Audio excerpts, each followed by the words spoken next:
Welcome everybody to this episode of Strong Perspective Podcast. I'm one of your hosts, Keith Armstrong, along with Uncle Spoke, what's up?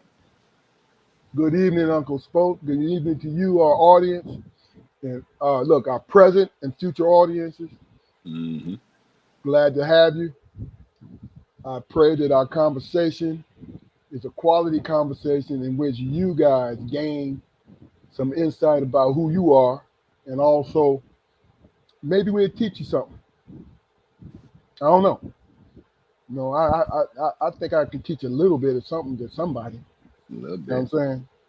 saying? At least give somebody the opportunity to see how you can communicate, even if you don't agree. Mm-hmm. You know, Teaching is cemented by the recipient, man. I mean, you say shit. We all say useful shit all the time. You know what I mean? It's when we try to. For me personally, when I try to direct it at someone for a specific person, it always flies. Just fucking freaking haywire or whatever. okay. So yeah, I'll speak, and if you pick something up, that's the blessing.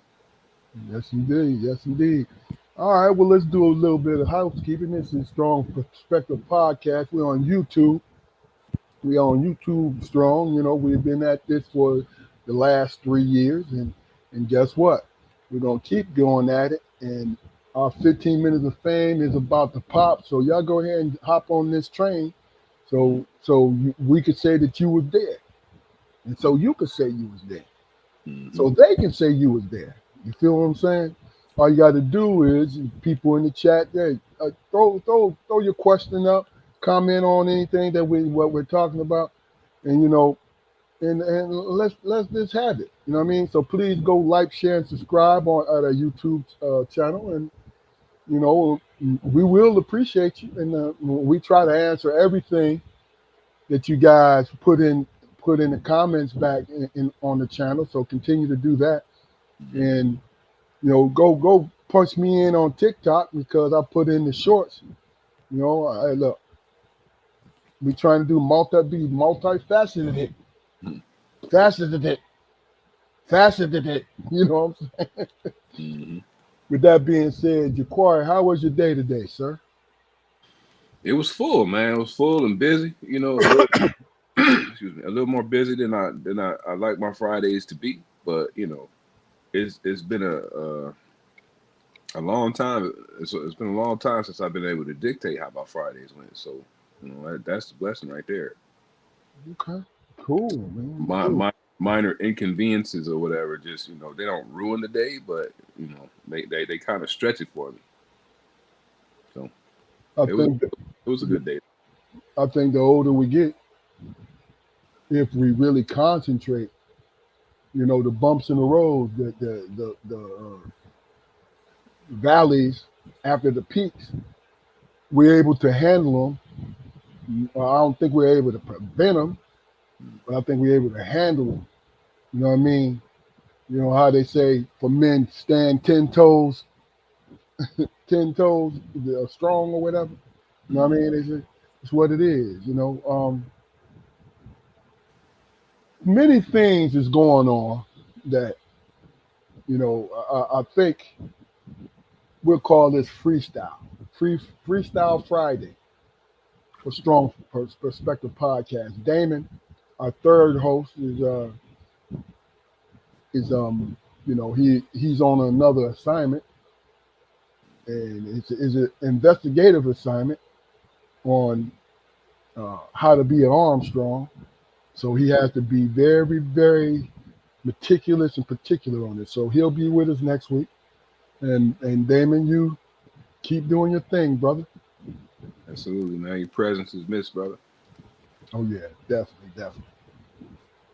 There's a certain energy, there's a certain dynamic that the three of us possess that I really enjoy, and I believe that our audience, the ones our returning audience look for when they see us. You know what I mean? Mm-hmm. I always say that you and Damon, you're the talent, and me, what I do is try to be the glue. That's it. You know. Um, Me personally, what do you think about the comedian Corey Holcomb? Corey? Uh, uh, Corey Holcomb, man, when I first seen him, you know his his his style. It was like first I was like, like it wasn't offensive or anything like that. Don't get me wrong, but he did. It was no short stops or nothing like that. He said, look, he came on stage and grabbed the mic and said, look, I'm about to bite your throat out, and then Mhm. proceeded to proceeded to stretch your neck and bite. You know what I mean? So the stand up, it's always been very good. I always thought it was very good, and then when he started his podcast or whatever, I think he he he he he found comfort in that medium. You know what I mean? Mhm. And I'm wondering if he's been more successful at this than he was or than he is at stand up, because I don't know if he still does No, anything no, like. no, no, no. He still does. No, he does stand up all the time. That's his job. I Mm, think that his podcast is more along the line of passive income. You know what I mm, mean? Because they come on once a week, I believe. And the reason why I asked about it is because he is a polarizing figure when it comes to social media. mm-hmm. So Definitely. Corey always feels, especially if you're a fan, you feel like he's always speaking the truth about things. You know what I Mm, mean? Bring it, look, inventing the term backdooria. You know what I'm saying? In Hollywood, backdooria. You mm, know, and just the simple how he will attack other people. And I think to me, what it is with his podcast, and I might be wrong, and if he knew me personally, he might disagree or he might agree. It is his therapy, his therapeutic romp to get it off his chest, to say what he says. You know, if you're not familiar with Corey's humor, which is very, it could be offensive to women who have a mean streak to him because he picks on those women. mm, He'll say, just bring it in context.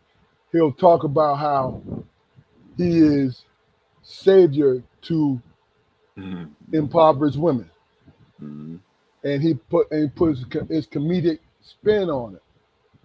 And I think that his sets are tight. You know what I mean? But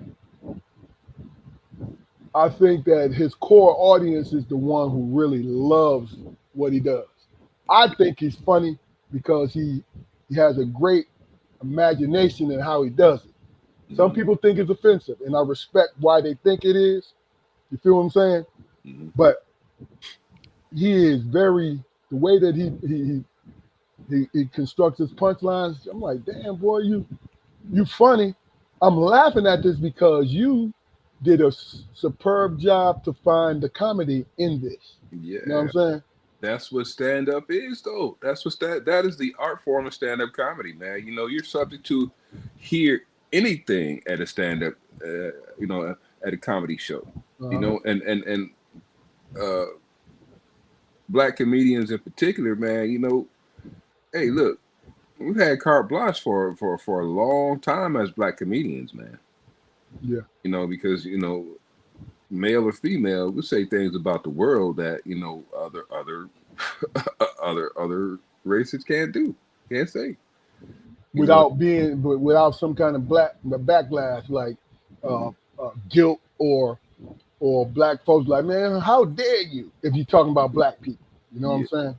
yeah, yeah, and that's what it is. I mean, I forget who said it, but it made a lot of sense, and a lot of people have been saying it lately. But if you want to be accepted as a viable part of the community or whatever, then there's a certain amount of fun that's going to be made of you. Yeah. That's acceptance. You not we don't treating people with kid gloves or whatever. That's not acceptance. That's not how you treat your little brother when you grow up in the same house. You put him in the headlock. You put him through the ringer sometimes. That don't mean you don't love him. And that's what stand up comedy is, man. Yeah, that's true.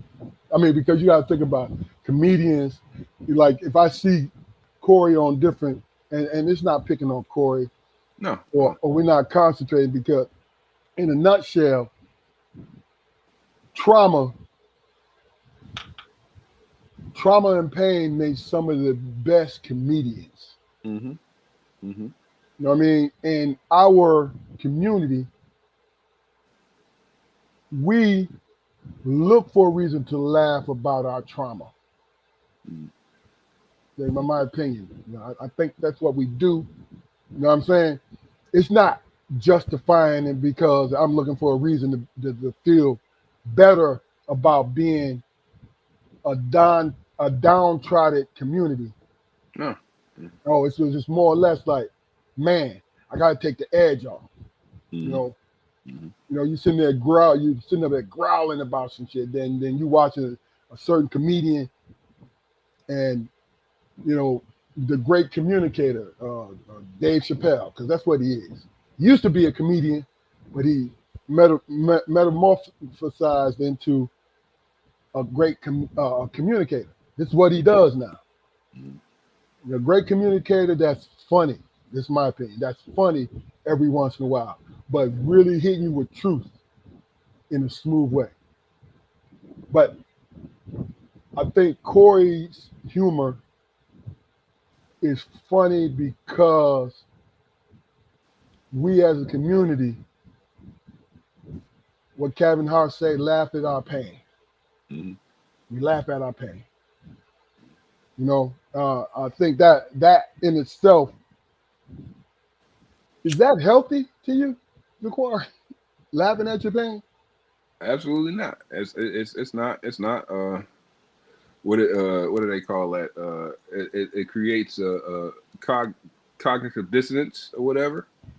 Okay. This is a situation or whatever, and I haven't figured a way out. But since I'm here, I might as well secure a certain level of comfort, and that's what happens when you turn misery into laughter. Yeah. And I think that's what it is. We as a community, we've always, other communities laugh at themselves too, but I think we have the premium of laughing at ourselves. That's why hell, all the comedy writers, and I don't want to be this guy, whatever, but all the comedy writers in Hollywood since its inception have been Jewish, because the Jews have always been getting kicked in the ass. You know what I mean? But my only issue with that is when they started, writing for black shows. You know what I mean? And don't save money. Yeah, well, yeah. I apologize. That was fucked up. Go ahead. You take it somewhere else. I'm trying to avoid or whatever. But come on, man. But and I'm not saying that some of Good Times, freaking George Jefferson, all the stuff that Norman Lear did or whatever. It's funny stuff. Funny stuff. You know what I mean? But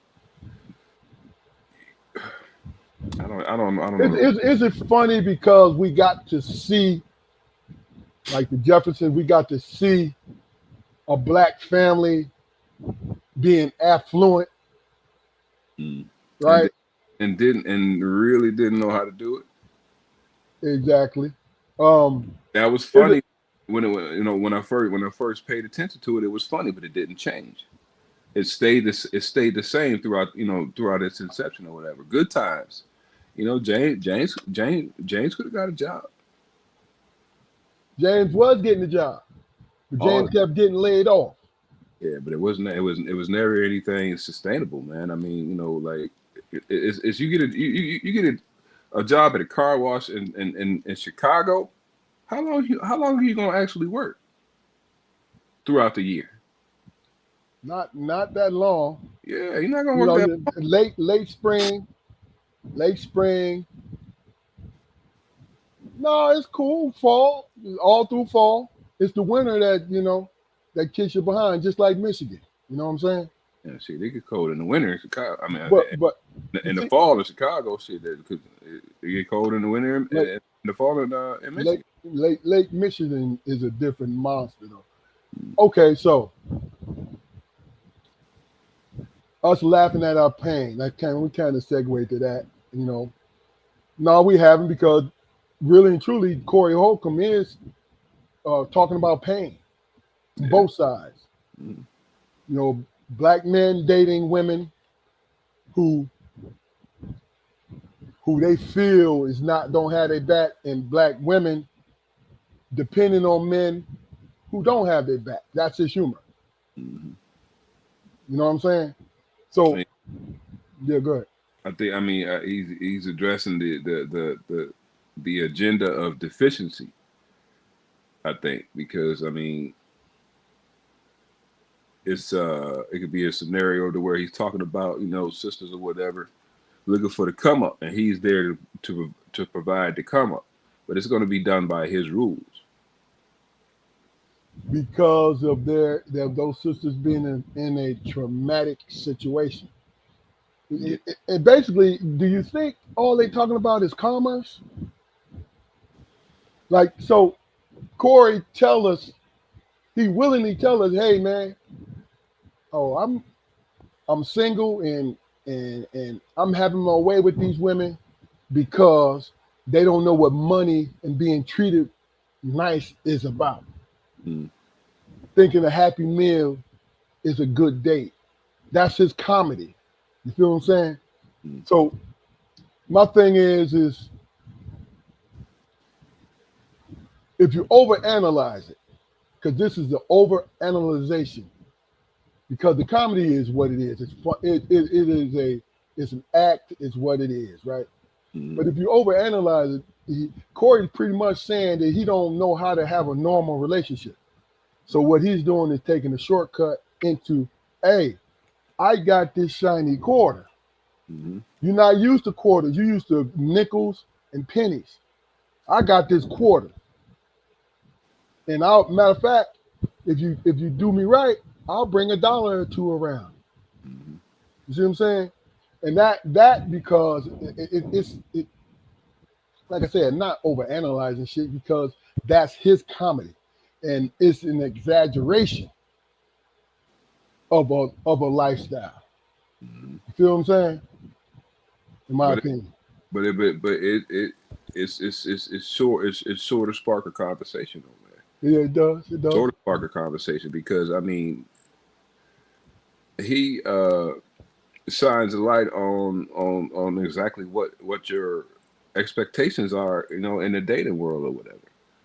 I have, this is going to be a business thing for me because Mm. I'm not tied down to anybody, and I have the opportunity to enjoy, several people.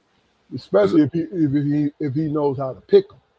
yeah, Because I'm be honest with you, all black women who are single, who may not, who have children, are not that, not even close to that.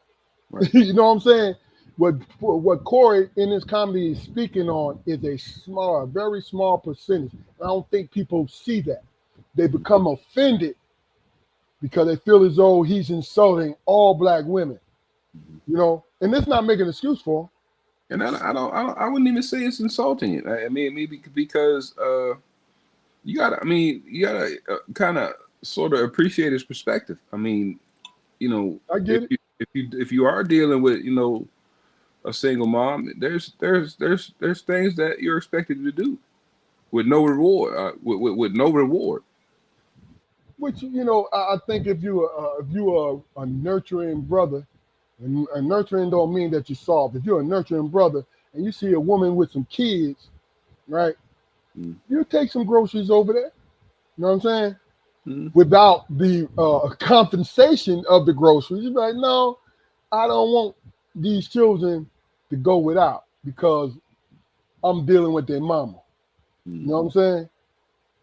But So that at yeah, that go point, ahead. you know what I'm saying? At that point, you know, for some dudes, it's too deep. Mm.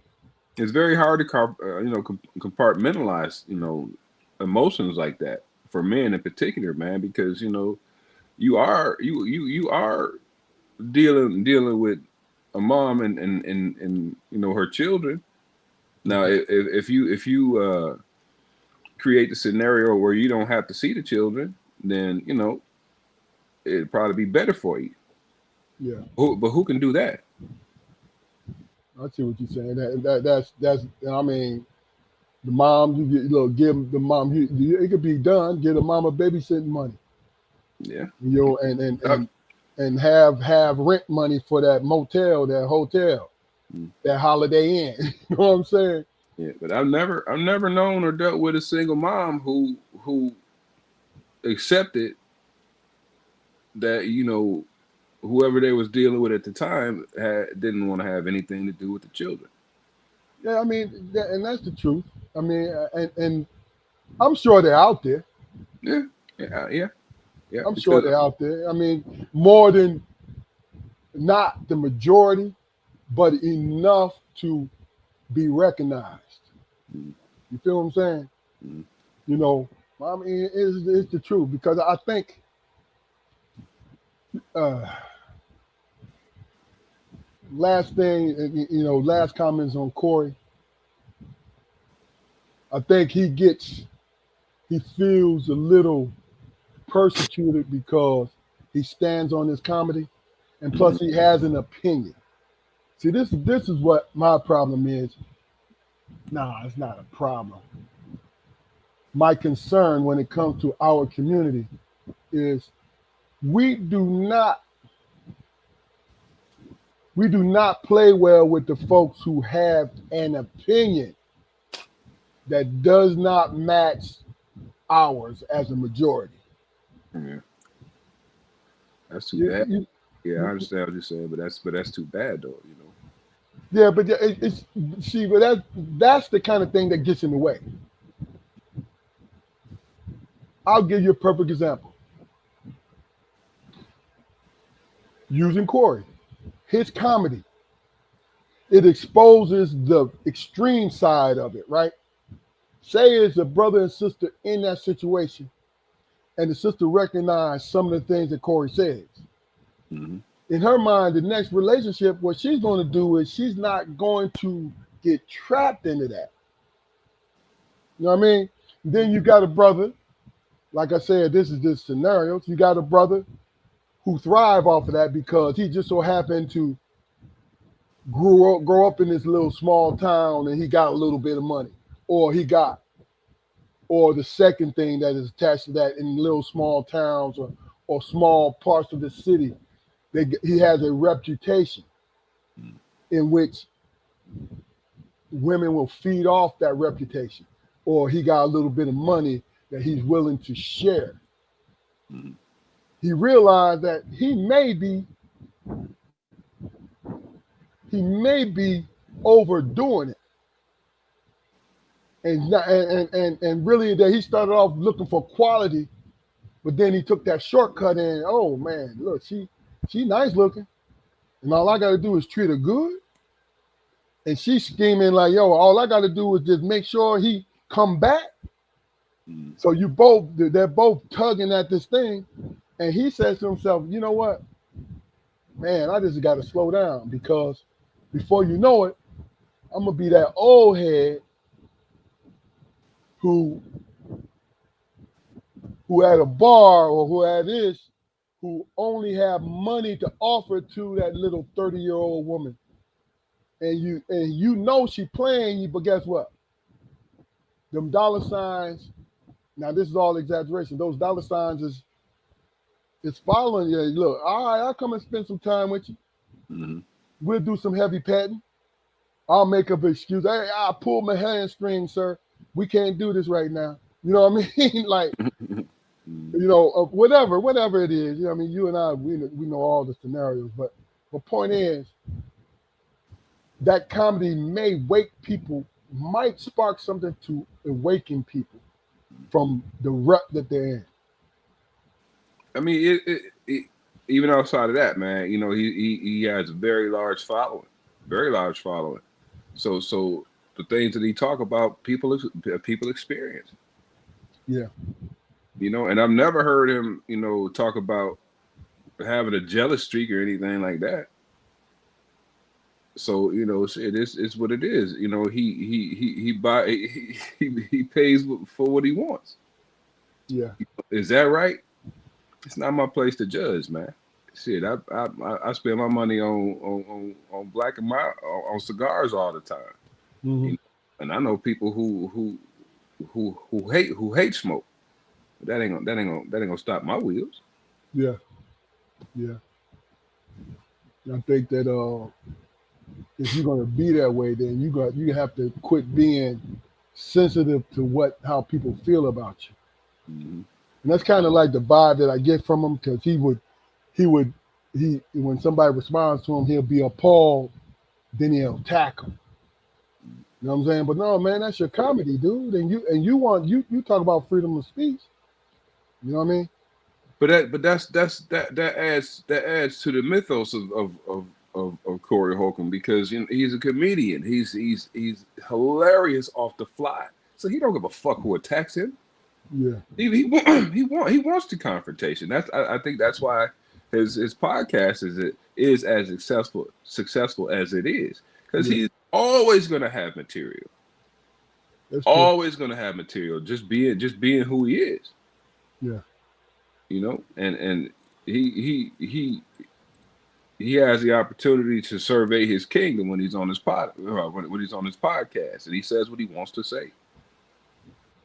You and know, I think he lucked up because he's always saying he's been a Hollywood outsider mm, because he don't deal with his word. He invented it, backdoor you. He don't deal with that, so he don't get the parts that he deserves. You know mm, what I mean? So the fact that he's able to, because he's been doing his 5150 podcast for years now, mm. and He he built has a following that's giving him passive income. You know what I'm saying? And he built it. Him and his people, they built it. they sure did. They You sure know, did. he's got you know, he's got room for the swagger. Yeah. Okay. All right. Well, look, this is Freestyle Friday, so if you notice that we're talking about social media trivia tonight, is because this is Freestyle Friday. Mm-hmm. So next thing is Shannon Sharp, Corey. Mm-hmm. I have no opinion about his freaky nature, whether he's right or wrong, anything like that.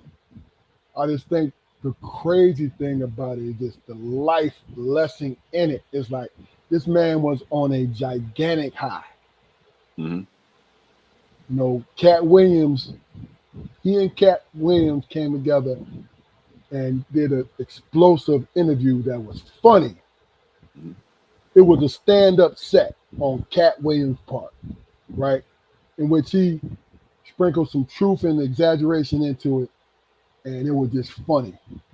But what it did was put Shannon on a legitimate plane when it comes to a podcasting interviewer, Mm-hmm. right? And he's doing all these different things, man. And I think Shannon is 52, maybe. And within the last week or so, with the young lady suing him for $50 million, Mm-hmm. saying that he essayed her and all these different things. How and him being on the show with Stephen A. on a daily basis, and all these things at the top of the media game. Now it's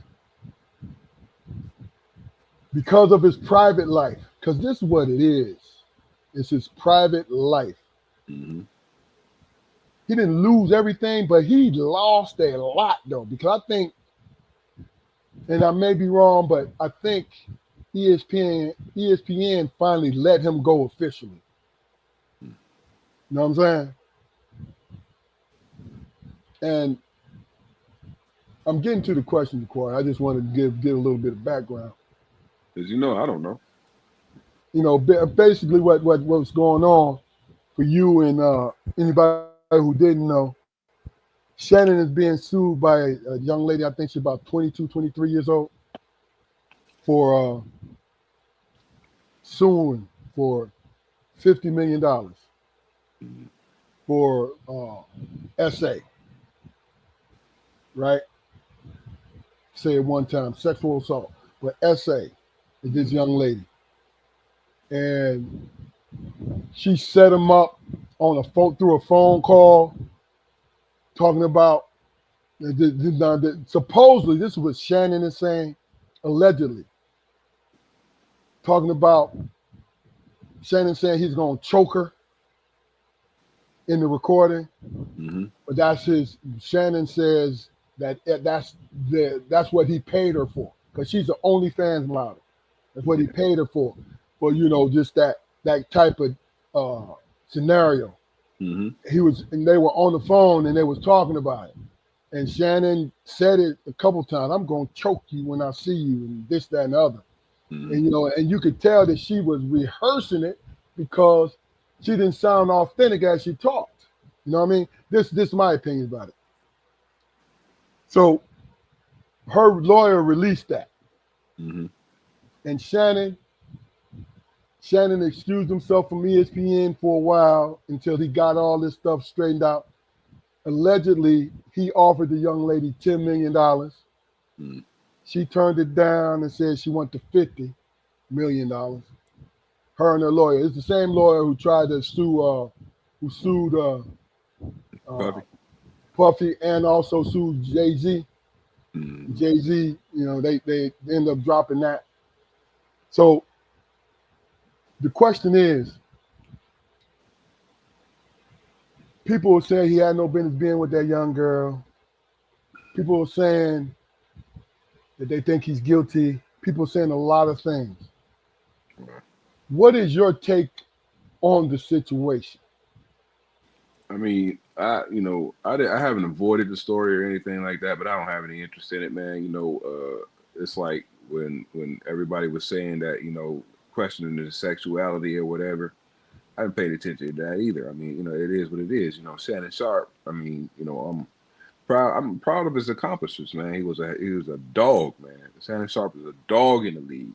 And then he parlayed it and he kept on going. And he achieved greatness with ESPN. He did. He achieved, and he was on the way to achieving, to cementing his greatness with his podcast. You know what I mean? And he just wasn't, he wasn't careful. I mean, you would imagine with the amount of money that celebrities have, man, their vetting systems will be a lot stricter. Yeah. Or whatever, because there's somebody, who he could have got with and done all that stuff with for free. Yeah. My real issue is just equating it to my life. If I go to McDonald's and I, it's simplified, so don't get me wrong, saying that I have a skewed vision of SA and all that stuff. If he did it, then he's got a price to pay, and hopefully all that stuff will come out and I hope that he's vindicated. Okay. But if I go to McDonald's and order a Big Mac and I eat the Big Mac, and then a couple of days later, the cashier is on social media talking about, yeah, he ate the Big Mac and he was licking the sauce off and all this and all that. I'm feeling betrayed because I paid you money, motherfucker. This was a contract. This was business. And anything that you did, within the time frame that I was with you was business. Taking somebody's word for it. Yeah, I mean, and if that's the case, man, then it ain't gonna be nobody safe ever again. I mean, especially if you have money. See, that's my thing though. you brought it up, is having a better vetting situation. You know, knowing what professionals to, if you into that kink stuff, Mm-hmm. what professionals to deal with, because there are professionals out there that's what they strictly do, Yeah. and they get paid well to do it, and they stay on that professional line. You know what I mean? I don't know what side the truth is lays on. Mm-hmm. I just think I brought Shannon up because he was riding a high. Mm-hmm. You know what I mean? And any doubt, and bringing in the color card, any doubt that a black man has of being in a negative light, black folks hop on that train inadvertently, purposely. You know what I'm saying? Reflexively, they hop on that train, Mm-hmm. and this is kind of a combo conversation.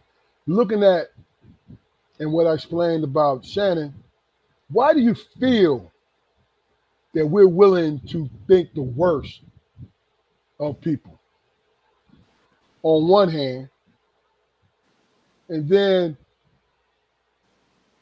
why do you think we want to think the best of the worst people on the other hand? Well, I don't think the best of the worst people at all. I understand, I think I have a pretty good handle on human nature, so nothing really surprises me, man. But I think we all hop on the demonizing bandwagon, man, because you know how should I put it? As no matter how marginalized we are as black men, everybody talks to us. Everybody talks to us. White man, black man, white women, black women. Everybody talks to black men. Everybody is honest with black men in certain settings. Okay. You know what I mean? And when you're a person who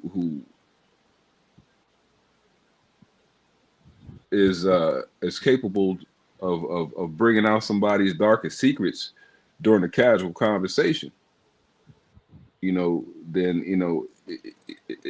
it kind of puts you in a space to where you do kind of pay attention to the darker shit. I got you. Not saying that that's the case. I mean, but it's hard to explain that man's journey. It's because he been getting kicked in the ass, man. It ain't been a year since the other stuff, and now he's got this going on. I mean, yeah, he kind of killed those rumors, but is this the way he wanted to do it? With the white girl. Hey, baby. Yeah. Yeah, that bothered me, man. Don't do that, bro. That's why I did it. But go ahead. Yeah, but I mean, I don't, I don't know, man. I can't even try to formulate an opinion on it. And tonight, ladies and gentlemen, what we're doing is we're low key speaking on light situations about life and all that, because this is freestyle Friday for us, and we're just chopping it up.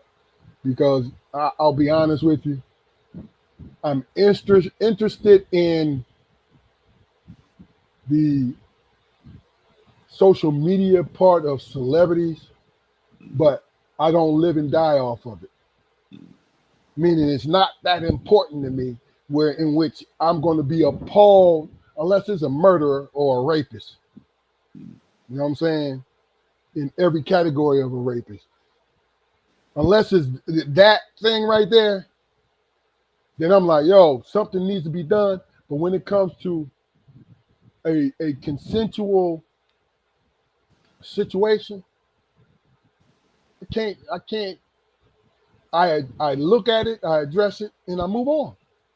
Because those are grown adults, and I'm talking about adults now. Those are grown adults, and that's their thing, you know. But my question is, and I'm sure it's a lot of questions because I didn't know that he offered this young lady $10 million. Allegedly he did, but in the yeah, go ahead. But people would ask, well, if he's not guilty, why would he offer any money? And because I mean, when you got it, you pay for shit to go away. Look. First of all, you don't want to go through the nonsense, right? Of public opinion, because public opinion when it comes to celebrities is ultra important. The reason why it's ultra important because your celebrity is what you get paid off of. Mm-hmm. You're gonna lose. So if he offered her $10 million, he has a chance to lose $100 million over a certain amount of years. Mm-hmm. So he's looking at it if he offered that to her. You see what I'm saying? So it's the kind of thing where you have to look at things logically and not get. When it comes to entertainers, I only look unless I know them personally. Like I can pick my phone up and call them. Mm-hmm. I am looking from afar, and what degree that I look at it is the degree of how it affects me. Yeah. I mean, but for me, man, it's ever since celebrity private life has become popular, a popular topic of conversation. I've always avoided it, man, because what do you do when you find out that somebody you seen on the stage or on the court or on the field or whatever, and you appreciate the work that they put in? What do you do when you find out that that person is vile? I mean, what I you I'm don't gonna do let you it. finish, but Yeah, me, I don't do anything because everybody is, well, not everybody, but people in all fields of employment, period, all fields of life, period, man. Some people are vile. That's just a simple fact. yeah. It's a simple fact. I use R. Kelly as an example or whatever. The stuff that he's been accused of, the stuff that got him sent to prison and everything, appalling, vile, appalling. You know, but what about the music? The music has touched millions, man, and I'm quite sure there's been I get it. scenarios. There's been scenarios, where his music was playing in very, very very safe spaces. So what do you call it? But what about the fruit of the what tree? Oh man, dope money don't care where it comes from when it builds. No, it does. It does. Dope money don't care It where it does. comes from when it builds a school. It don't. No, it don't. We might disagree on this, but if you are convicted and that's what your life is about, you're going to have a problem with it.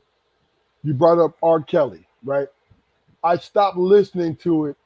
I never watched the video, but I've had enough people tell me who watched the video that the young lady looked like that certain age. You feel what I'm saying? And then other rumors coming out, and then it was confirmed when Aaliyah was 15 and he married her.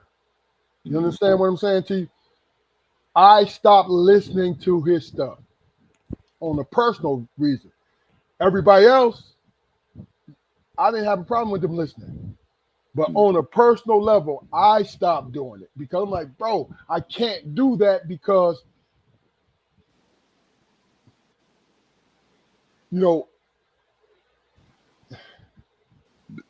this is something that I'm against.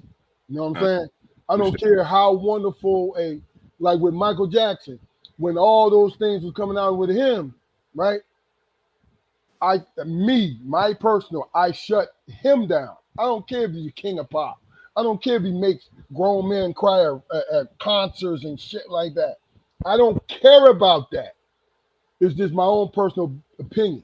But I'm not going to persecute anybody else who does. And I understand that. And that's entirely your choice. to not use those products, and I understand that, because I've done the same thing. I never seen dude pissing on nobody, because I mean it doesn't it didn't interest me in any form of my life, Yeah. entertainment, personally or anything like that. So I had no desire to see it. So yeah, it was easy to divest myself, from their work, after I heard those things. But after we heard those things, those things didn't stop happening in the world. And once I find out about it, you and I got law enforcement backgrounds. So the first time I hear it, I go to the ultra sense, the negative. Like, man, fuck that. You know what I'm saying? That's just it. Before I got into law enforcement, I was like, fuck that. What the fuck is this? That was never normalized to me. Right. But see, that's my own personal thing. You know what I mean? Everybody else is hopping on, everybody else hopping on it. Yeah, but his music, they made it a little punchline, made it funny. I'm still, but but they was honest and they was real about that. And I'm looking at it. I look at them in a different light.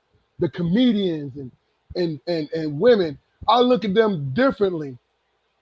Like, you still like his music, but you know what this man has done. But not judging them, but understand. No, what I did was. It wasn't a judgment? No. What it was looking at him different. Bro, you can look, judging on my point, judging on my part, brother. This is my definition of judging. I'm not fucking with you. You see what I'm saying? Mm-hmm. Because what I understand is people have their opinion and they have their wants, they have their needs, they have everything about who they are for their own personal reason. Now, I can tell you I disagree with you if I disagree with you. But see, that's my own personal reason. You get what I'm saying? And I think we all had the freedom to be that way. You know what I mean? So if you believe in something and I say respectfully, I disagree with you and I can't do business with you, or I can't be around you because you feel like this, that should be respected. It shouldn't be no hard feelings because of it. And vice versa. You know what I mean? I ain't gonna be that hypocrite. This motherfucker told me he can't mess with me because I like peppermint candy. You know what I'm saying? Like, I'm just oversimplifying, but my point is, okay, I get it. I'm gonna ask you why. You know what I mean? If I feel that strongly about it. But if I know that it's not everybody's cup of tea, I ain't gonna say shit. I'm like, okay, I respect it. Now, if we get money together, we got to find the common ground. Well, I mean, for me, simply put, man, Jesus drank wine, and we have no idea how it affected him. Okay. And that's why it says that. All right, yeah, it's cool in the Bible. It says, it's cool to drink wine, but don't get drunk. Why'd they put that in there?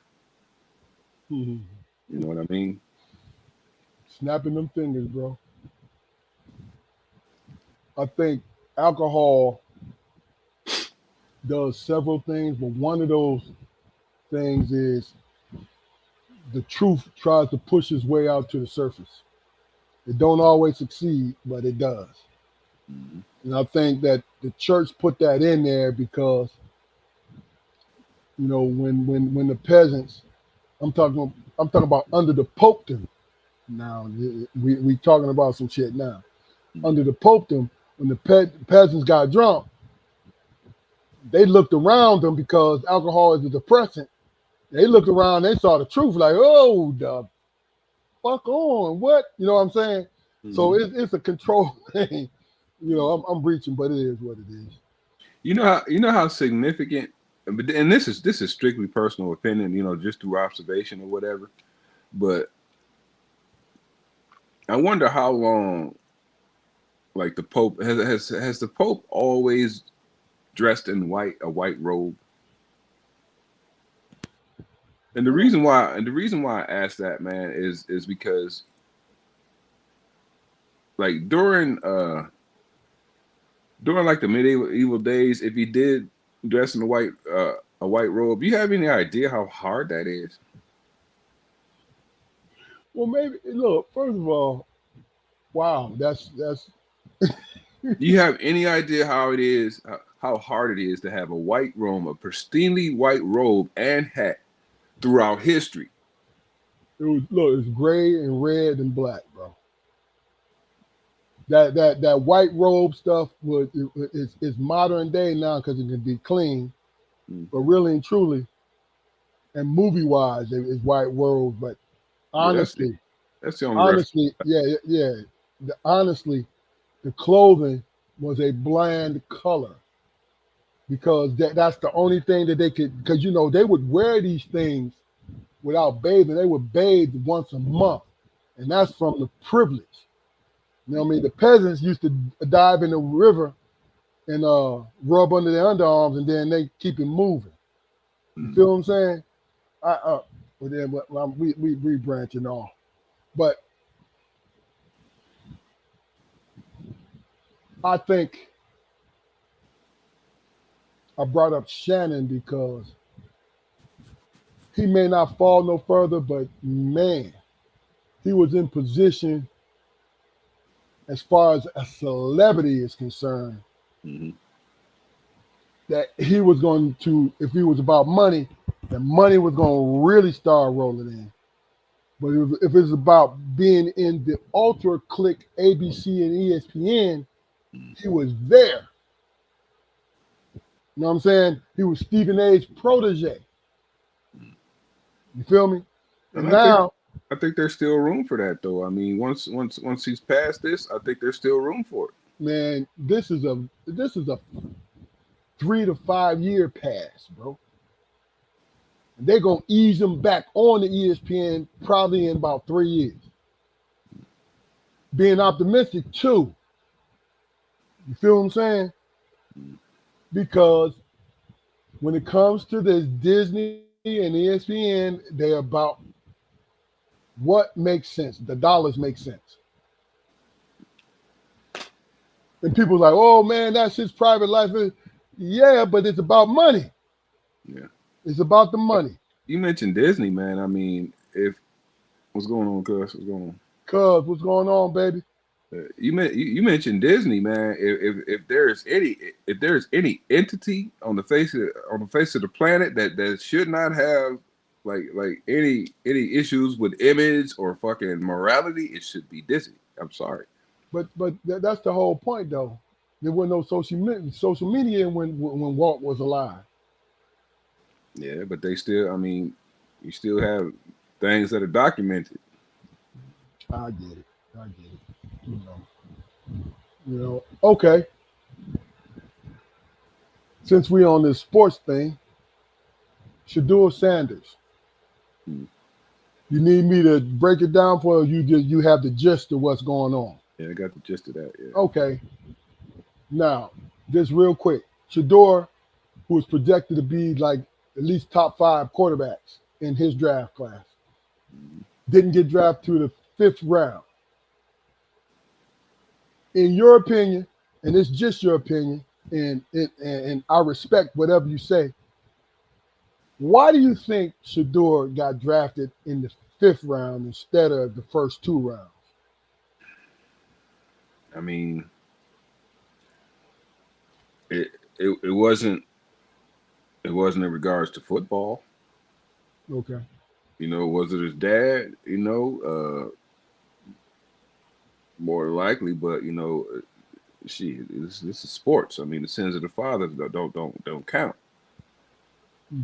Especially when the bottom line when he's going to increase your bottom line. In which he's already did as far as jersey sales. Yes, sir. I mean, as far as his character, I mean, the people who passed on him, I seriously doubt if they've ever sat in a room with him. I don't know that young man's character. Yeah. You know, he's played football. He's played football and he's gone to school. That's all he's done up to this point. So I mean, as far as his mark in the world, he hadn't made it. Yeah. You know, but I got to say that he's drafted or whatever. You know, he's gonna go and work out with the team and earn his spot on the team, and I believe he's going to be successful. So I don't feel bad for him. I don't feel bad for him. Yeah. You know, because that's not what he needs.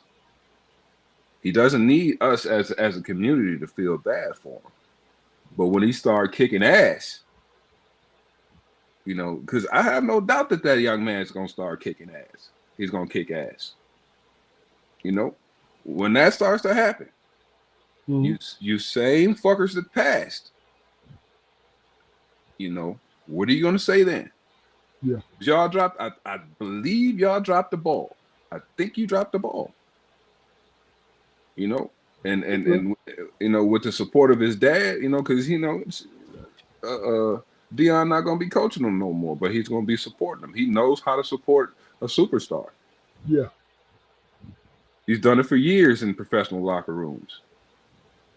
So that's why I say that I don't feel bad for him.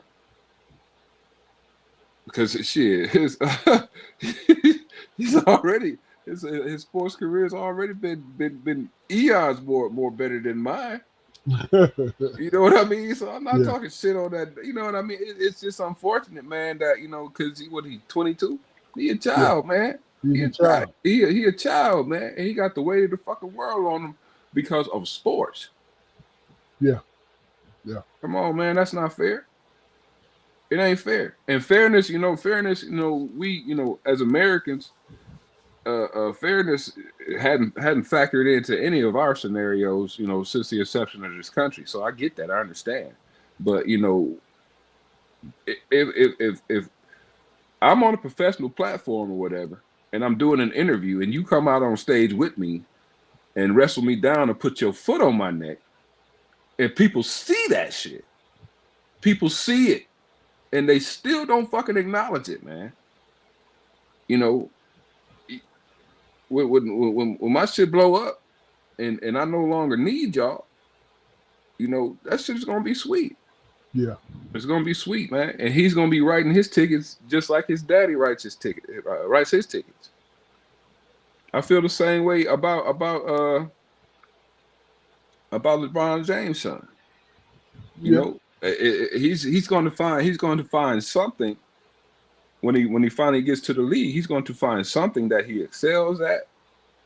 You know, if he's a role player, he's probably going to be very, very good.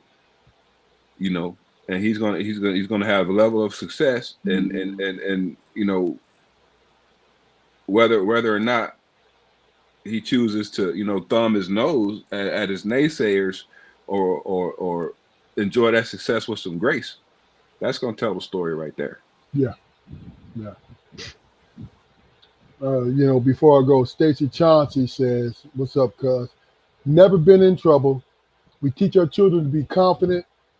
He had a successful black father, not fatherless, but they're complaining." Mm-hmm. I get that. That's a great point, Stacey. It really is. Very good point. I think here's the thing about it is, I got several points on this, and real quick. I think Cleveland always wanted to draft him,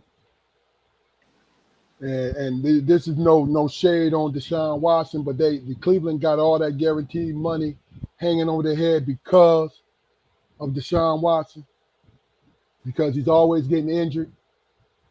He's been injured the first 3 years he wasn't available because of the other stuff, but the last two he got injured, season-ending injury, and he had the richest contract. He signed. Cleveland got all that money, right? Now, conspiracy. If you draft Shedeur in the first 2 rounds, now Shedeur has this popularity train, the social media train. It's that pressure. Now, Shedeur might be in the position to do what? Hey, I'm going to hold out because you're not giving me enough money. Now, the rookies have a certain amount of money in the NFL that they can be paid. So I get that.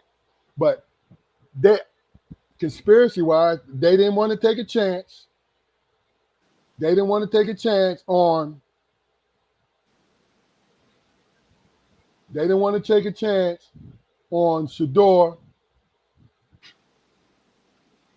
They didn't want to take a chance on Shedeur creating a new lane when it comes to rookie quarterbacks or rookie whatever. Too late. Because you had Deion, but see what they did was like, look, to me, the owners and Stacey, we talked about that. What's going on, fam? Taylor. What's going on? Me and Stacey talked about it. They had all that money with Deshaun, right? Mm-hmm. So they didn't want the headache. So to me, the owners, with the NFL franchises, is a private entity. So they can get together and decide, yo, do not touch him. We want him because they mutually want everyone to succeed. Somewhat more than the others, but in the realness of it, they want each other to succeed. So Cleveland asked, they said, Cleveland, we're going to do you a favor. We're not going to touch him because the Giants needed him. Even though they had Russ and they had Florida State kid, I forgot his name. But still, they old heads and they journeymen now. Russell Wilson and the other cat, they journeymen now. So that they both signed 1-year contracts. So the Giants could have drafted Shedeur, and a couple other teams could have drafted him, right? Mm-hmm. So Cleveland knew that nobody was going to touch him, and they put, hey, we're going to get him in the 5th round because all the rounds in between then, they drafted another quarterback, number 1 or number 2, I believe, but they drafted him because they got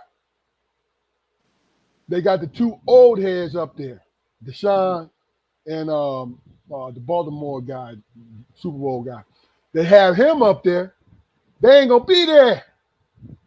So they drafted 2 quarterbacks. That's the future, and they're gonna battle it out. So what did it do to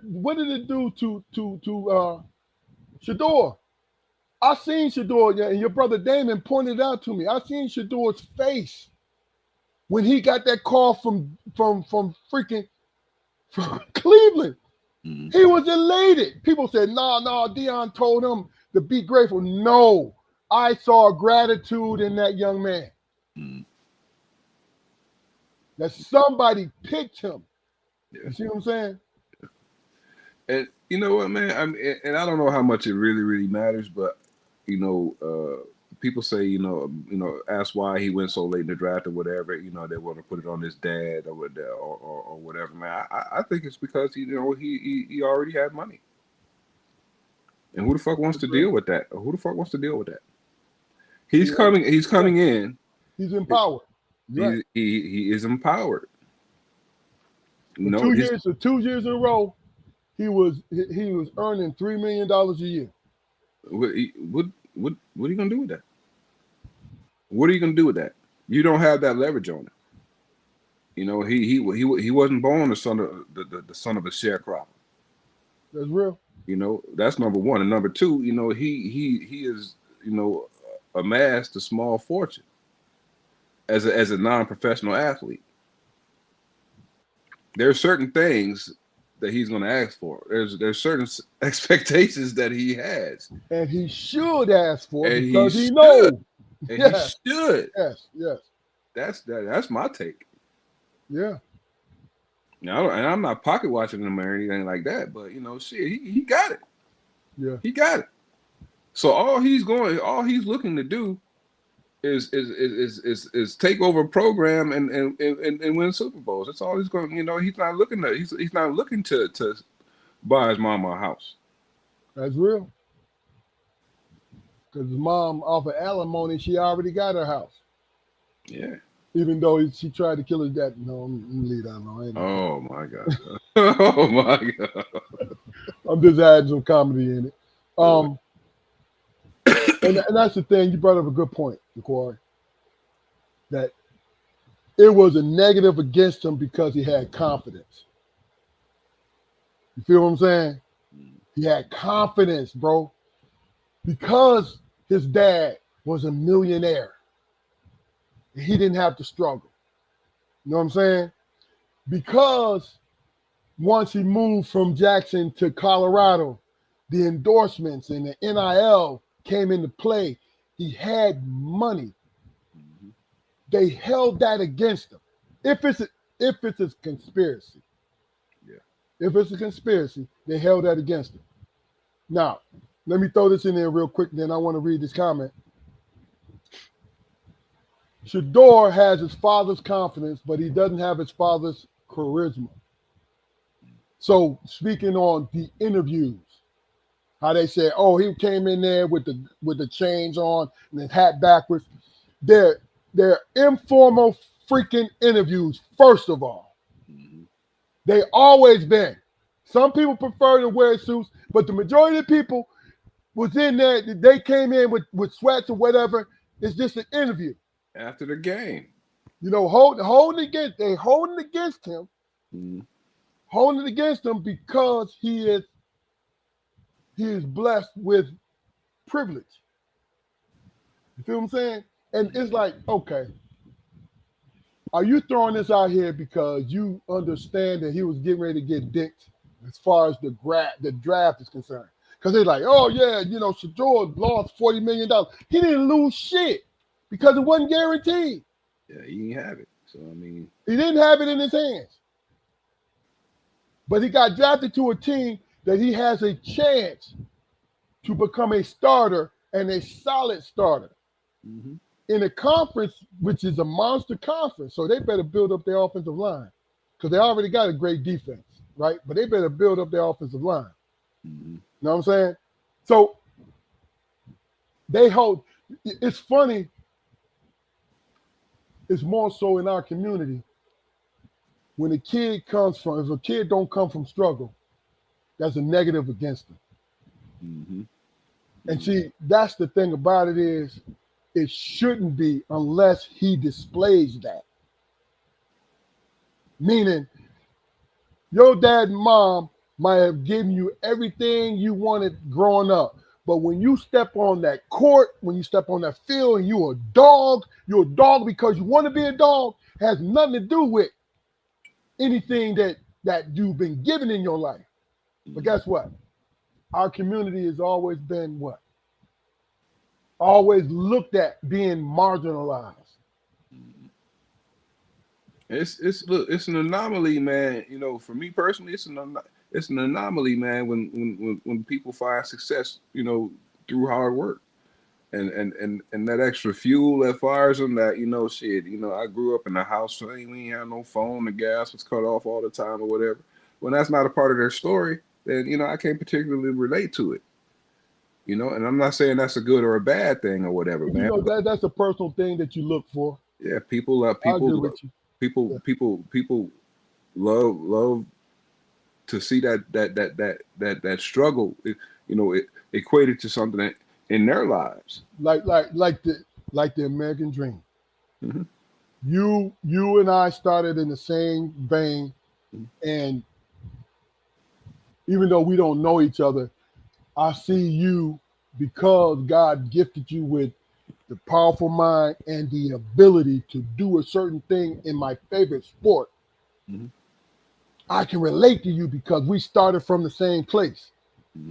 But not looking at myself is, okay, I don't have that athletic ability, but I'm feeding my family.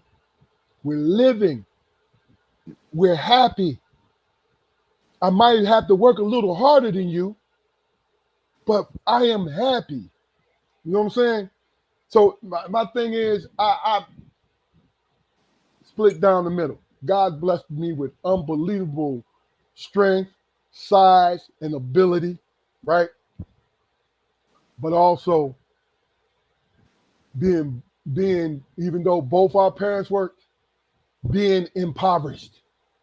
You see what I'm saying? So I got to see when my ability took me to a certain place, a certain level, but understanding where I came from. Mhm. You see what I'm saying? And so my work ethic has always been on 10,000 because there's a little sprinkle in there. I don't want to not have money, but because on a personal basis, I want to win. Mhm. This is who I am. Absolutely. Yeah. You know, we always give credit to poverty, and we don't give enough credit to the individual being single-minded to succeed. Just the goddamn work ethic, man. I mean, That's it.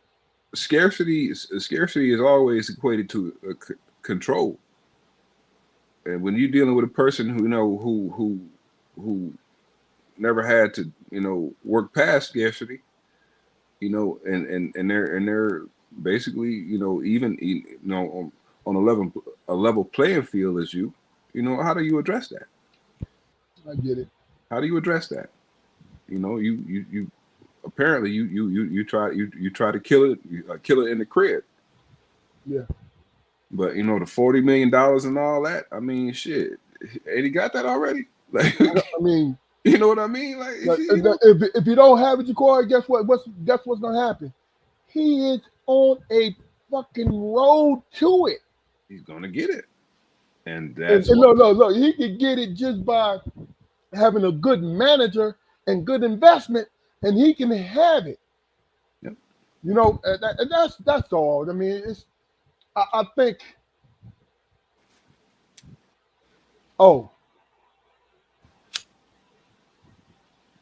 now I have to be. I'm gonna keep it a buck, and you tell me what you think about this. The conversation me and Stacey had the other day. I think Dion is a strong father, right? But I think Dion did not understand that his children are not him. Dion tried to create the same magic that he did for himself for his children. And this is a scenario that I'm putting together. Making demands. Oh, they're not going to play for them. If they're not a package deal, he just talking smack. If they not this, he's not going to pay for this team. He's not going to play. They better not draft him, or they shouldn't draft him, right? I think he overplayed his hands, not because he was wrong, because you shoot for the moon. Matter of fact, you shoot for the heavens. And if you fail, you fall amongst the stars, right? But I think what he didn't understand is football is an entertainment. This is my personal opinion. Football is an entertainment entity. And to piggyback off that, those owners are private owners of franchises. So they don't give a shit what you're talking. If you offend them as a group, they can't get back at you. Now, this is conspiracy theory, but they'll get back at your children. Yeah, I mean, but you talked about how he tried to construct his son's career and pattern it after his career. I mean, but what else is he to do? I mean, I respect it. That's I what really do. that's what he knows. And as far as I he's really, concerned, I respect it. yeah, as far as he's concerned, that's the blueprint. I think. Go ahead, Ja'Cory. So no, I'm just gonna say so why should he change it? Because it's worked. It worked up to this point. It But worked. who did it work for, Ja'Cory? It actually worked for him. So It actually worked from him. Coming from Jackson State, caring for those kids that's under his care. You know what I mean? So I'm going to give him that. He cares for his players, right? The 3 years we were at Jackson State, they built up a situation, and then the Colorado situation came on, and it was like lightning in a bottle. Boom, he's there. So what he end up doing? what did he end up doing, right?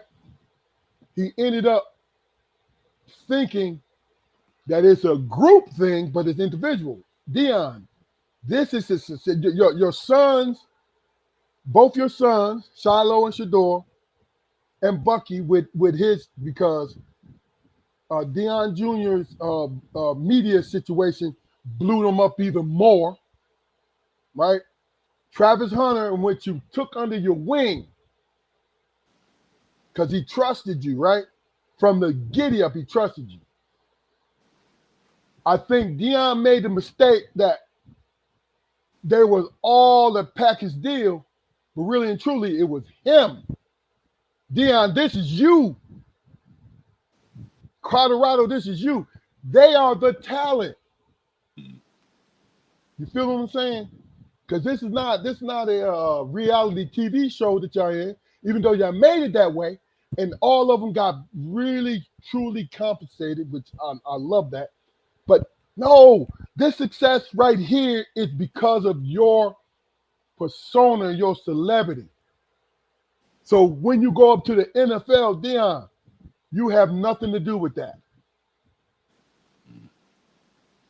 You feeling what I'm saying? Yeah, I mean, and after, you know, after a lifetime of craftsmanship, which is, you know, basically, you know, what he did, he crafted that young man. He crafted his children, you know, which is what a father, and that's a father's job is to, you know, build your children up, you know, so when they leave your house or whatever, they can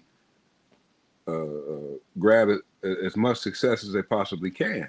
You know, you go with what you know, and until you have to pivot. Yeah, And I think that's the important note or whatever. I get Because it. you know, And I'm not criticizing those folks. That's not what I mean. no. Just throwing it out there, you know. Yeah, but there's several things that you know upcoming athletes need to pay attention to in this situation. Seriously, I mean, You know, the college athlete, because of Dion and his sons, Travis Hunter, because what they did was they became rock stars in the last 2 years. They became rock stars. They became rock stars in the sense that the NIL is forever changed because Dion and them showed how it can affect the college game. You know what I'm saying? It affects the college game. It empowers these young men. Now, these young men doing impetuous things with it, like the kid from Tennessee. But the kid from Tennessee, he's getting $2 million a year from Tennessee, but he leaves Tennessee for $4 million. Right? I respect it, but your excuse, you had no reason for leaving Tennessee. You know what I'm saying? And it's not the pro level. So my thing is, in my heart, my assumption is this kid from Tennessee feel like he's not gonna make it on the pro level. So he's trying to get it to where he can get it good. You feel what I'm saying? But Dion and his people changed how America looks at the NIL. I said as much. You know, I don't know how many shows back, but you know, it's going to change the face of, you know, American athletics, man. American professional athletics. You know, because you're gonna have a crop of kids coming in to professional sports who are already secured in their future. Now, how do you negotiate with these kids? You know, and as far as that goes, you know, the portal, shit. They got to change the portal, man. Yeah, I mean, but they're going to carry that. I mean, it's a possibility that they're going to carry that mindset over into the professional leagues. Because I think people make the mistake of combining the portal, the NIL, and school pack money to combine them into one. There are three separate situations. You know what I'm saying? The portal needs to be amended But why would you leave it in the hands of the NCAA? The motherfuckers is making billions of dollars before the NIL. Because and out of their selfish stupidity, this is why we have the NIL right now. Now, the NIL, name, image, and likeness, has to do with advertising, period. Has nothing to do with the school, unless it's an alumni. You know what I'm saying? Has nothing to do with the school. It's the name, image, and likeness. You doing endorsements. PAC money has to do with the school, where they sign a contract like, yo, you are guaranteeing me a certain amount of money if I come here. You see what I'm saying? And then the portal is a mess. But see, I think the NCAA did that on purpose. They let it be a mess because now they're waiting for Congress to convene and say, hey, this is crazy. You know, these kids, it's outlandish, it's this, it's that, blah, blah, blah, blah, blah, blah, right? We need somebody to come in and take it over. The NCAA is like this. We'll do it. We already got a plan. I kind of think that the NCAA would be the natural choice. They're already established as an entity. But they are a corporation that wants money. Yeah. That's why I don't trust them. Because when it came to Ed O'Bannon, because he was the one who sparked it all they had to do was do what? Write that fucking check, and that man would have been happy. But what did they do? Oh, we're too big. Oh, no. Then once they signed to these schools, and these schools are underneath us, no, that money is ours. You feel what I'm saying? It's just like greed has gotten us here. Now they're trying to do to me, they're trying to do the slick way, like, oh yeah, our hands is out. Hey, Congress, Senate, well, our hands are, we ain't doing it. We don't have nothing to do with this. Look what the perception is. But is it greed? Was it greed or was it lack of vision? Greed and lack of vision, folks. Because they had it. They had complete control of that purse. They had complete control of that purse. And then when the Supreme Courts, statewide and federal, ruled against them, instead of writing those checks, what did they do? Oh, name, image, and likeness. This is what you can do. And they stepped away. You feel me? And it's that in a nutshell. Let me read what Stacey had to say. He said his dad couldn't go out there and perform for him on the field. Talent is talent. 2021 Jerry Rice Award, 2024 Deacon Jones Trophy, and 2024 Johnny United Golden Arm Award. That's the truth. Mm-hmm. But the thing about it is, and this being the advocate on it, what if Deion was not in the picture and he did it? Would he get all those awards? And this is pure speculation because he probably still would have gotten all the awards, yeah. Right? I mean, these awards are things that are determined by numbers. And you know the thing about it is, his last 2 years, I'm talking about Shedeur, he has had 5,000-yard receivers. This past year, he had 3 1,000-yard receivers. Mm-hmm. And you dropped them in the 5th round. Come on, man. It doesn't make sense. It don't make sense at all. Yeah, and like I said, to me, let me just say this, because I got to say this. I don't think he's slighted because the young man has money. I think he's slighted because if he's a football player, you know, he got drafted. And if they give him a legitimate chance, I think he will be able to make something out of it. Mm-hmm. I worry about the young man who don't have the things that Shedeur has. to fall back on. You feel what I'm saying? Like, well, did Milrose ever get drafted? I'm asking the chat. Did Milrose ever get drafted? Because he was there for 3 days straight. The Alabama quarterback. He was there for 3 days straight. Nobody called his name. You know what I'm saying? And I don't know what kind of financial situation his parents is in or he's in. I know he has some NIL money, but the point is, if you're talking about just football players, he was a football player. You feel what I'm saying? You want to talk about embarrassment? He came to it and you know and nothing, but it is what it is. All right. Well, last question of the day. And I mean, since we on this like this,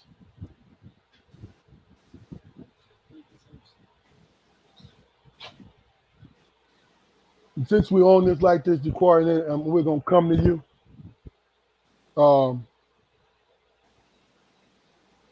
If you was in the same position, would you handle it the same way as Deion did? Meaning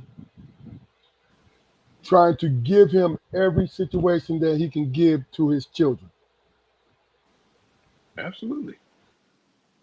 Absolutely. I mean,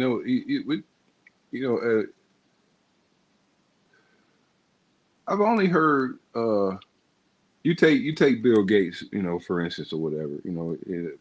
For a while it was, I don't know if he actually said it, but he had no intentions on leaving his children his money or anything like that. So why even amass it? Why even amass it? I mean, it's a dream, man, for any man, white, brown, or red, man, to leave his children a legacy. I would have thought, you know what I mean, to have things, presented to them that you had to struggle for when you were their age. Uh-huh. I mean, if I had a son and I had an opportunity to build something substantial and then just and say, hey, look, all right, it's your turn now. That's the legacy. That's what you want. I get it. So yeah, I would have done. I mean, I don't think he did. I don't think Deion did anything wrong, man. I don't think He passed down lineage, man. He passed down the family tradition. I think, and I agree with you. I think what I like about the situation is he was heavy-handed when it came to other kids because he really and truly got into coaching to make sure his sons thrived. Mm-hmm. See, he didn't coach his oldest son. So with his two youngest sons, this is my own opinion. His two youngest sons, he got involved. Mm-hmm. You know what I'm saying? Because he was fully retired then. He got involved and he used everything he could to make them, to create a good situation for them to succeed. Mm-hmm. Every father should be able to do that. But what I like about him is he could have had tunnel vision and only concentrated on his sons. You see what I'm saying? But he included, now the social media made it seem like he was really inclusive of those other kids. But what he did was he made sure that he touched everyone that was available around him. You feel what I'm saying? So when it came to his social media, he named kids by name. Mm-hmm. He did all these different things because he could have just, no, he kind of did, because Colorado became, 3 years they were there? They were strictly pass. Even though they had some running backs that came in that were very, very good running backs. But guess what them running backs did? They went into the portal the year after they played at Colorado. because it was an all passing offense. That's what he did. His Colorado offense was all passing. So that's centered around Shedeur. You see what I'm saying? So I think what he was masterful at was splitting the difference. Where he cared about kids, about them graduating, about them being taken care of, right? But he uses his resources for both his sons. You know what I'm saying? I'd be very interested, No, all three of them. I'm sorry. All three of them. I'd be very interested to hear, how the other boys, will talk about the experience under him. Some of them, the ones who transferred out, felt like that it was a facade, that he really didn't pay attention to him. You feel what I'm saying? Which is understandable, because it's more or less, if you feel something negative and you don't want to be there, that's all you're gonna ever feel. You ain't gonna never feel about the positive, especially when you're a youngin'. Is there something there, or was it could have been because our grapes? I mean, you got to think about it. Him being a head coach of a Power 5 school, even though Colorado is trying to come up and be, he's not accessible as he was when he was at Jackson State. Yeah, it was checks and balances. He had to go through position coaches. These kids had to go through position coaches. Had to go do this, got to do that. Then once you get to Deion, you have to think, well, was Deion paying attention to what I was doing? Does he know? Yeah, but you're not going to, I mean, when you get on that level, you're not going to find no coach who pays attention to you like that. That's my point. So if you interview a kid that transferred out, he's going to have something negative to say. You know what I mean? Look, I'm not into the good or bad scenario, the bad guy, the good guy scenario. I'm not going to do that, because when I was in school decades ago, when you made a decision to go to a school, some of the people I know, some of the brothers I knew was brave enough to transfer out. And I use that word brave because that was true. I wasn't brave enough. I said, you know what? I'm going to make a good opportunity out of this. Now, I started for 3 years, so I really don't have no complaints. Now, my follow-up, depending on what day you catch me, I felt like I got dicked over, but it is what it is. But I started for 3 years in the Big East. You know what I'm saying? One of the best times of my life. So I really don't have no complaints. I've always, and I didn't get it from any particular source or anything like that, man, but I've always equated, like a college transfer, a college athlete transfer as a failure. It's not, though.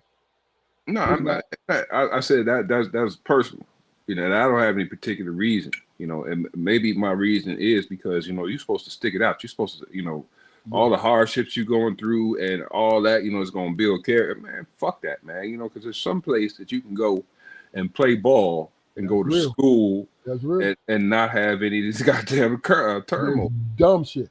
So I'll give you something.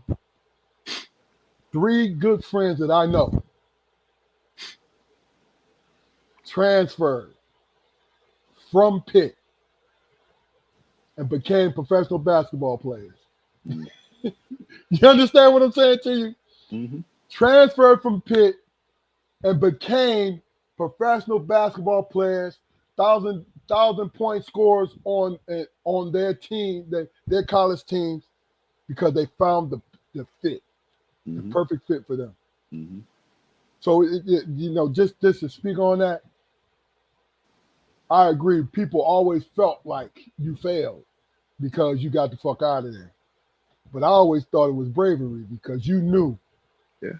like, yo, this is not me, and I'm not gonna hurt myself.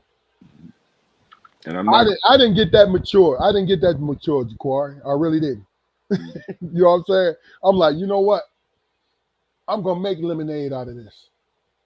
But just like I said earlier, I started for 3 years, so I don't have a complaint.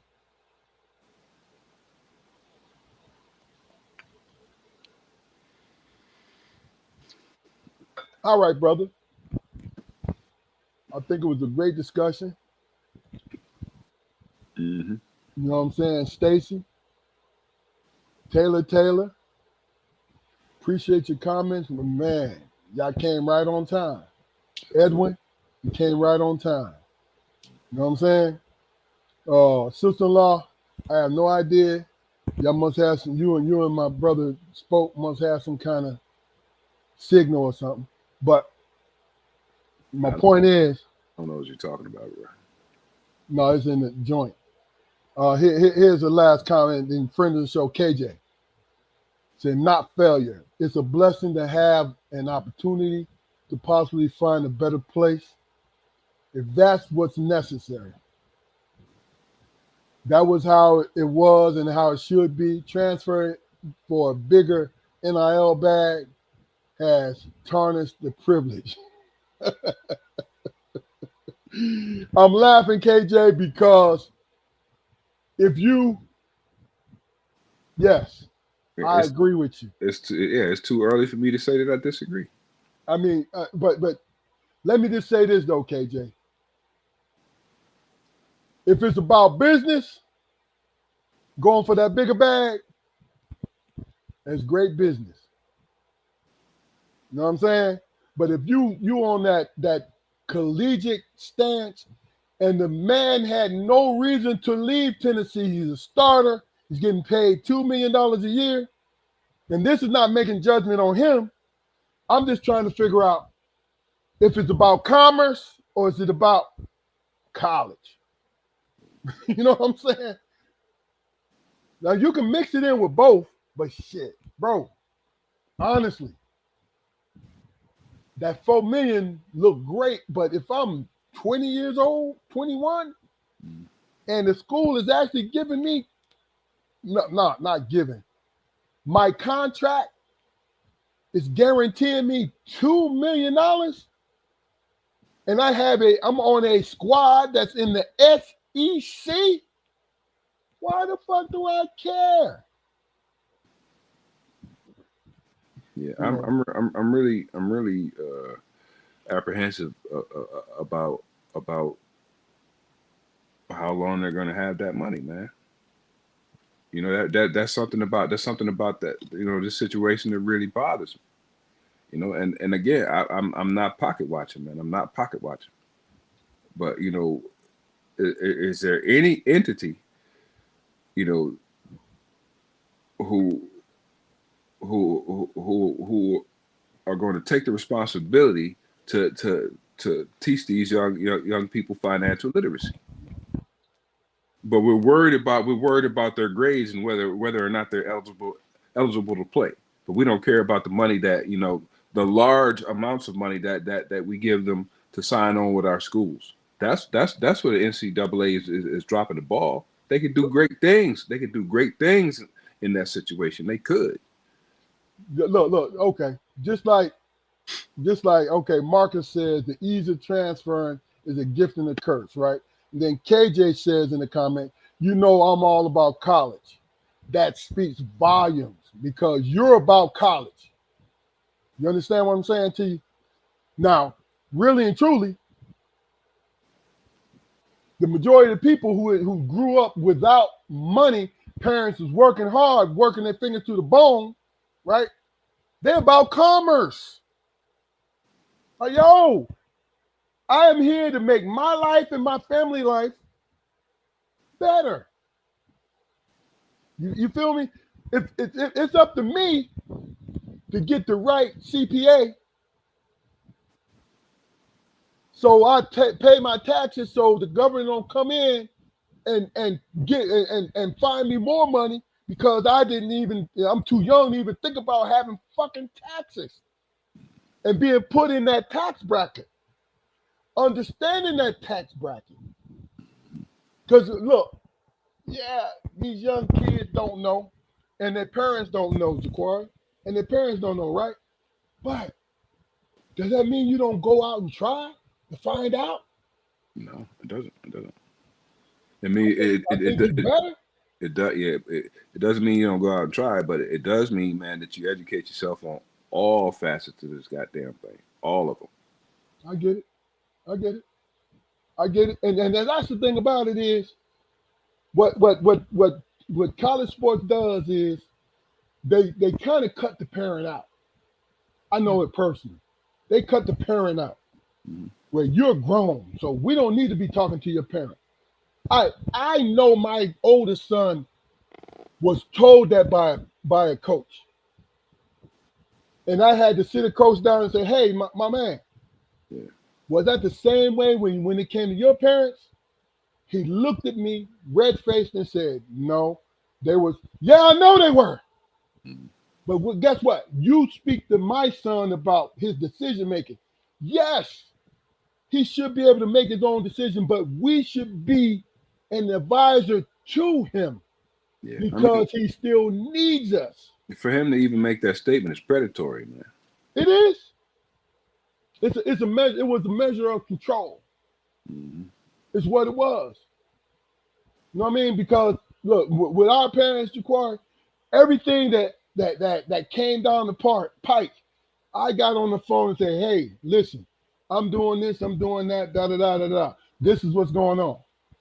So our mom and dad knew exactly whether they did anything about it. They knew exactly what I'm going through because I knew that they had a better view of adulthood as I was going through matriculating through college. I'm You gonna feel tell you. me? Even though they never went to college, but I'm talking about college is basically adulthood. Mhm.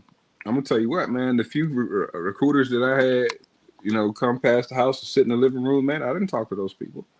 Pop talk to those people. I didn't Mhm. say. I didn't say a word. And you know My, my, where he my, learned it from? yeah, my job was to play football. Yeah. That And was it. you want to know where he learned it from?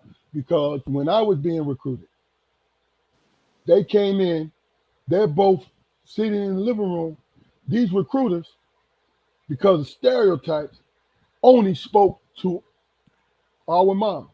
Mhm. Only spoke to her about what's going on. Hey, Mrs. Armstrong, Keith is gonna be, we're gonna take care of him, and we're gonna do this, and hey, Mrs. Armstrong, the education, blah blah. One day my mother said, "Whoa, whoa, whoa, whoa, stop."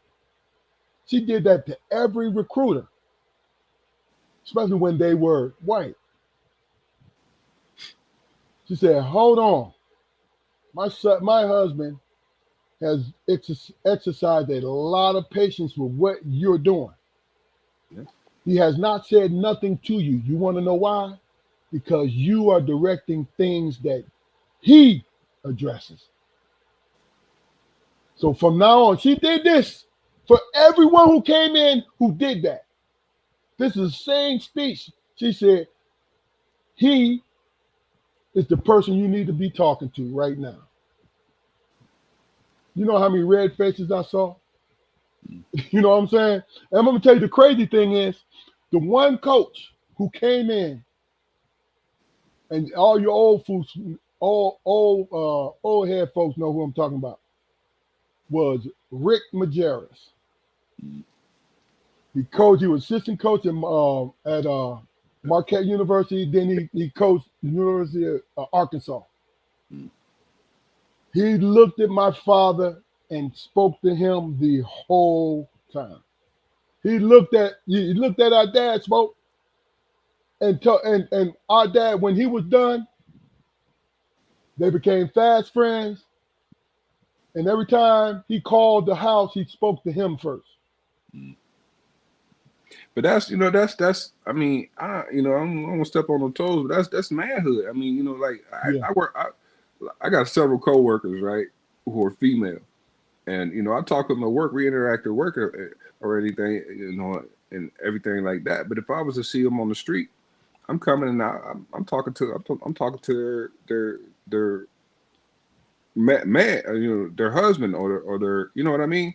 You Yeah. check that. That's how you check the temperature, because not everybody is welcoming, when they're out on the street with with their woman or whatever. That's real. We always in protection mode. So yeah, I understand y'all work together, but you a little familiar, bro. Yes, sir. And that's it's shit. I would understand that, because I would say that, like, hey, yeah, I don't care how y'all get through the day at the office. There's a certain level of familiarity that I'm not that you won't have with mine, and that's just what it is. Yeah. Well, in closing, what I want to say is I have no problem with logical, involved fathers. Not at all. I don't have a problem with involved fathers who get drunk off the limelight. I really don't.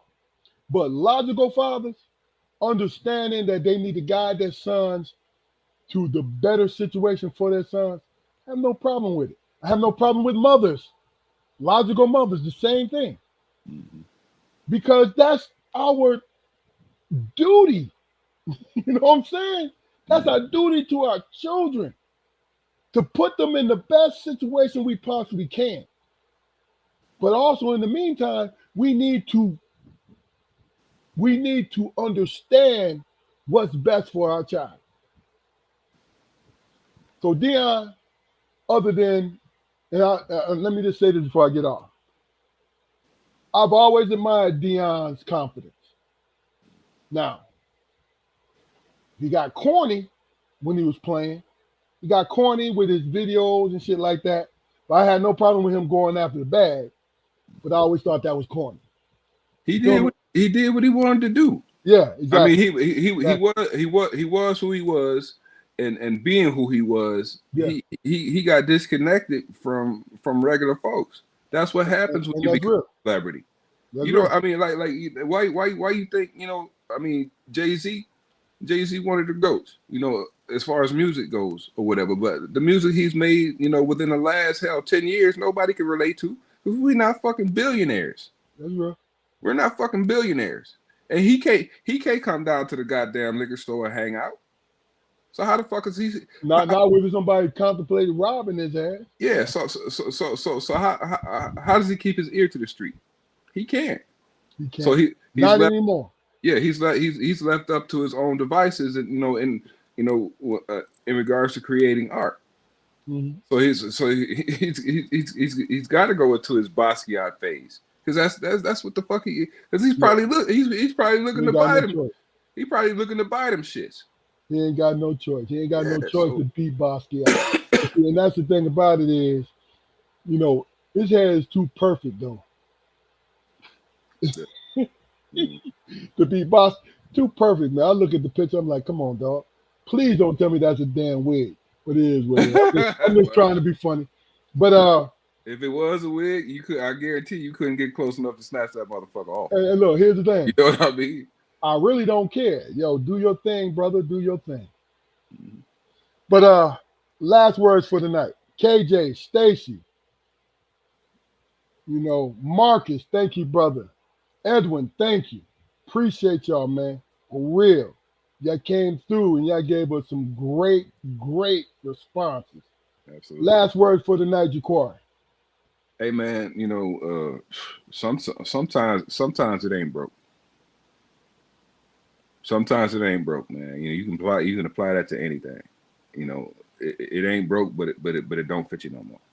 So you got to move on. That's real. Moving on, is not as hard as you think, because you don't lose anything, man.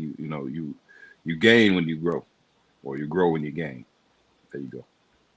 That's real. Last word for me is um, everybody has the same but different opinions about the same thing. So it's different angles, different versions of the same thing. So instead of jumping on something because they don't give their version of it word for word from yours, listen to what they have to say because it might change how you see things. Mm-hmm. You know what I'm saying? So look, this is Strong Perspective Podcast. Go to our YouTube channel, like, share, and subscribe, man. Blow our situation up. Give us everything that we need to reach everything that we need to reach, everybody we need to reach. Under my strong donation, you see donations, you see the cash app for the podcast. If you feel inclined, hit us up, bless us, because we are devoting everything we got into this. And if you feel you need to donate towards it, we appreciate it. Now, I'm asking that, but if nothing comes in, then we still good. So, but I was told that sometimes you need to just throw it out there into the ether to gain some more momentum. So this is what I'm doing. I'm trying to push it down the fucking hill now. This is a great podcast, ladies and gentlemen, and share it with your friends and move it forward because it's great conversation. Today was Freestyle Friday. So, we talked majority about sports, but really did we talk about sports or did we talk about the human side of it? So listen, I'm Keith Armstrong, along with Uncle Spoke. this is Strong Perspective Podcast. Damon, you get better, meaning take care of your business. Everything is everything, and it's all love. We'll see y'all next week. Peace. Peace.